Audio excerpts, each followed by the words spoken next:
தமிழ்நாடு சட்டப்பேரவையினுடைய கூட்டம் என்பது நடந்து கொண்டிருக்கிறது. வருகின்ற 24/8/2026 அன்று நகராட்சி நிர்வாகத்துறையினுடைய அமர்வு என்பது நடக்க இருக்கிறது. அந்த துறைக்கு பொறுப்பாக தமிழ்நாடு முதல்வர்கள் இருக்கிறார், ஜோசப் விஜய் அவர்கள் இருக்கிறார். இந்த நேரத்திலே உழைப்போர் உரிமை இயக்கம் சார்பிலே, எங்கள் இயக்கம் சார்பிலே உச்சநீதிமன்றத்திலே அரசாணையின் 62 படி மாநகராட்சியிலே 19,817, பேரூராட்சியிலே 16,817, நகராட்சியிலே 14,817, ஊராட்சியிலே 12,817 வழங்க வேண்டும் என்ற SLP மனுவின் 28/29/2025 வழக்கை தாக்கல் செய்திருந்தோம். இந்த நேரத்திலே தமிழ்நாடு அரசு சார்பிலே இந்த துறையினுடைய செயலாளர் அவர்கள் ககன்தீப் சிங் பேடி அவர்கள் 4/8/2026 ஒரு பதிலுரை தாக்கல் செய்திருக்கிறார். அந்த பதிலுரையிலே இந்த தொழிலாளர்களுக்கு அரசாணையின் 62 படி கொடுக்க வேண்டிய சம்பளம் என்பது கொடுக்க முடியாது, கொடுக்க வேண்டாம் என்று சொல்லி அந்த மனுவை ரத்து செய்ய வேண்டும் என்று பதிலுரை தமிழ்நாடு அரசு தரப்பிலிருந்து தாக்கல் செய்யப்பட்டிருக்கிறது. இங்க நாங்க சென்னை மாநகராட்சியில இவங்களுக்கு குறைந்தபட்ச சம்பளம் வேணும் கேட்டு போராடி நீதிமன்ற தீர்ப்புகளும் ஆயிருக்கோம். இங்க மட்டும் தமிழ்நாடு முழுக்க கேட்டு இப்ப வழக்கு நடக்கும் போது அப்பயும் ககன்தீப் சிங் பேடி தான் இருந்தாரு டிஎம்கே ஆட்சியில, இப்பயும் அவர் தான் இருக்காரு.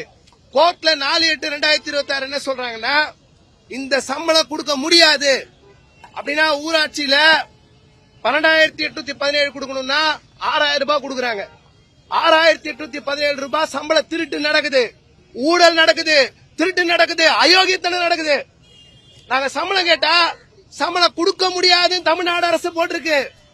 மதிப்பிற்குரிய இந்த துறையினுடைய அமைச்சர் ஜோசப் விஜய் அவர்களே, எளிய மக்கள், தூய்மை பணியாளர்கள், மாஸ்க் கிளவுஸ் இல்லாம குப்பை அள்ளி அடித்தட்டு மக்கள்,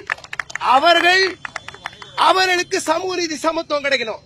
ஆனா நீங்க வெக்கமே இல்லாம இப்படி ஒரு பதில சுப்ரீம் கோர்ட்ல தாக்கல் செஞ்சு சம்பளத்தை கொடுக்க முடியாது போட்டிருக்கீங்கன்னா எவ்வளவு பெரிய அயோக்கியத்தனம், எவ்வளவு மோசமான விஷயம், மனிதாயமான மற்ற செயல். சென்னை மாநகராட்சியில பாத்தீங்கன்னா இன்னொரு மோசமான உதாரணம் சொல்றோம். இந்த மாசம் இந்த அரசு சென்னை மாநகராட்சியில ஒரு பதில் கொடுத்திருக்கு. எங்க பணியந்திரம் செய்யுங்கன்னு கேட்டா அது பாலிசி டிசிஷன், கான்ட்ராக்ட் ஏற்கனவே போயிருக்கு அதெல்லாம் ரத்து பண்ணுங்கன்னு கேட்டா மத்த இடத்த பத்தி பேசாதீங்க, அது பாலிசி டிசிஷன். இருக்கிறதுல இதுல இன்னும் மனிதாயமான மற்ற செயல் என்னன்னா, நாங்க கேள்வி கேட்டதுல சென்னை மாநகராட்சியில் இருக்கக்கூடிய தூய்மை பணியாளர் மண்டலம் 478 தூய்மை பணியாளருக்கு மகப்பேறு விடுப்பு கொடுங்கன்னு கேட்டிருக்கோம். இந்த இரக்கமற்ற இந்த சென்னை மாநகராட்சி, இது தலைமை தாங்கக்கூடிய அரசு மகப்பேறு விடுப்பு உங்களுக்கு கொடுக்க முடியாதுன்னு பதில் போட்டு, என்ன எங்களை வேலை செய்யறவங்க ஆடு மாடுகளா, மனிதர்கள் கிடையாதா? இந்த பெண்களுக்கு எல்லாம் குழந்தை பேரு ஒரு விஷயமே கிடையாதா சமூகத்துல?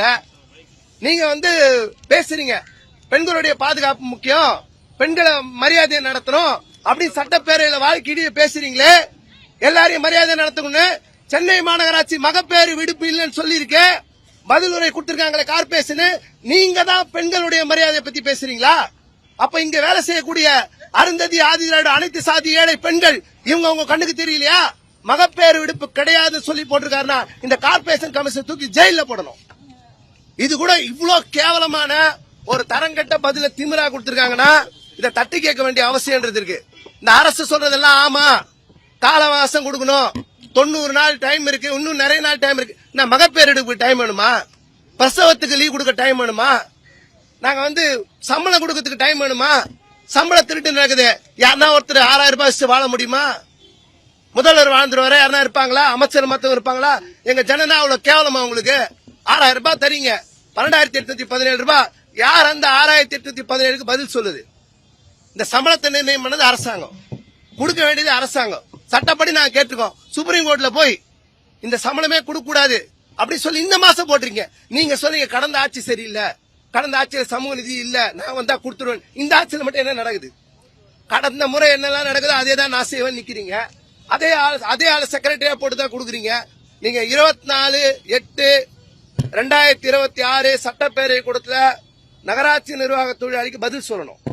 நீங்க அரசாணையின் 62 படி சம்பளம் கொடுக்கறத பத்தி, பணியந்திரம் கொடுக்கறத பத்தி பதில் சொல்லணும். நீங்க பதில் சொல்றதுக்காக சென்னையினுடைய உழைப்போர் உரிமை இயக்கம் ஒரு வருஷம் எங்களை கைது செஞ்சு காவல்துறை அத்துமீறல் ஏற்பட்ட இதே 13ஆம் தேதி, ஆகஸ்ட் 13ஆம் தேதி நாங்க பேரணி நடத்துறோம். இந்த ஆட்சிக்கு நாங்க சொல்லிக்க விரும்புறது, நீங்க 24ஆம் தேதி வச்சிருக்கீங்க. சென்னை மாநகராட்சி தூய்மை பணியாளர்கள் தொடர் போராட்டத்திலே ஈடுபடுவார்கள்.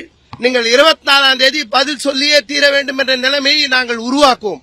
இந்த அரசு தேர்தல் வாக்குறுதியின்படி பணி நிரந்தரம் என்ற வாக்குறுதியை நிறைவேற்ற வேண்டும். 5 வருடங்கள் பணிபுரிந்தால் அரசாணையின் 62 படி ஊதியம் வழங்க வேண்டும். பெண் தொழிலாளருக்கு கழிப்பறை வசதி, ஓய்வறை வசதி என்பதை ஏற்படுத்தி தர வேண்டும். மகப்பேறு விடுப்பு, வார விடுப்பு, தேசிய விடுப்பு, பண்டிகை விடுப்பு, மருத்துவ கால பயன்கள் அத்தனை உருவாக்கி தரணும். நீங்க அடித்தட்டு மக்கள் ஒண்ணு செய்ய மாட்டாங்க. சினிமா பாட்டுக்கு டான்ஸுக்கு மயங்கி இருந்துருவாங்கன்னு தப்பு. அடித்தட்டு மக்கள், உழைக்கும் மக்கள், நீங்க என்ன நினைச்சாலும் பதில் கொடுக்கறதுக்கு ரெடியா இருப்போம். நாங்க தொடர் போராட்டம் நடத்துவோம். எல்லா ஆட்சியிலும் கேள்வி கேட்போம். இப்பயும் நாங்க கேள்வி கேட்போம். வர 24ஆம் தேதி ஒட்டி தொடர் போராட்டத்தை நாங்க நடத்த இருக்கோம். அரசாங்கம் நீங்க கைது செஞ்சு என்ன பண்ணாலும் எங்க சென்னை மாநகராட்சி தொழிலாளர்கள், தமிழ்நாட்டுடைய தொழிலாளர்கள், நாங்க உழைப்போர் உரிமைக்கும் LTUC AICCC சார்பில் நாங்க தொடர் களத்தில் ஈடுபடுவோம். எங்களுக்கு நீதி வேண்டும். நீதி கிடைக்கிற வரைக்கும் போராடுவோம்.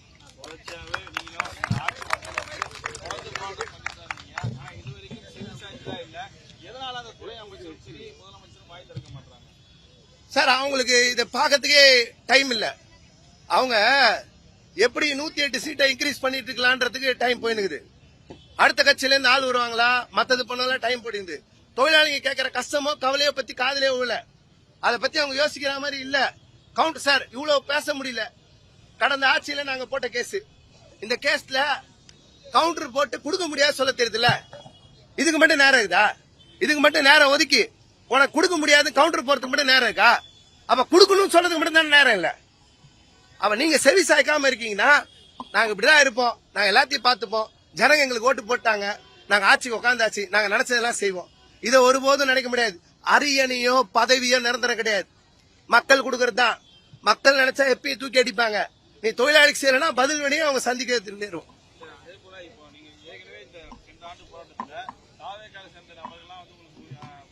ஆதரவு தெரிவிச்சு அவங்களும் உங்க போட்டதெல்லாம் கலந்துனாங்க. உங்க போட்டதுல சில கோரிக்கைகள் நாங்க நிறைவேற்றுவோம், ஆட்சிக்கு வந்தெல்லாம் சொன்னாங்க.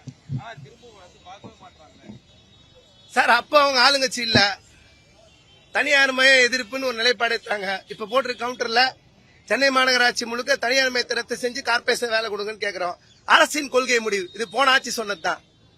ஆட்சிக்கு வந்த பிறகு ஒரு பேச்சு, ஆட்சிக்கு முன்னாடி ஒரு பேச்சு, சேம் ஸ்டைல நீங்க ஃபாலோ பண்ணீங்க, முடிவு பண்ணீங்கன்னா அதையும் எடுத்து போராடுவோம் சார். உடம்புல சுயமரியாதை ரத்தம் இருக்கிற வரைக்கும் நீதிக்கான போராட்டம் தொடரும். எளிய மக்கள் தொடருவாங்க.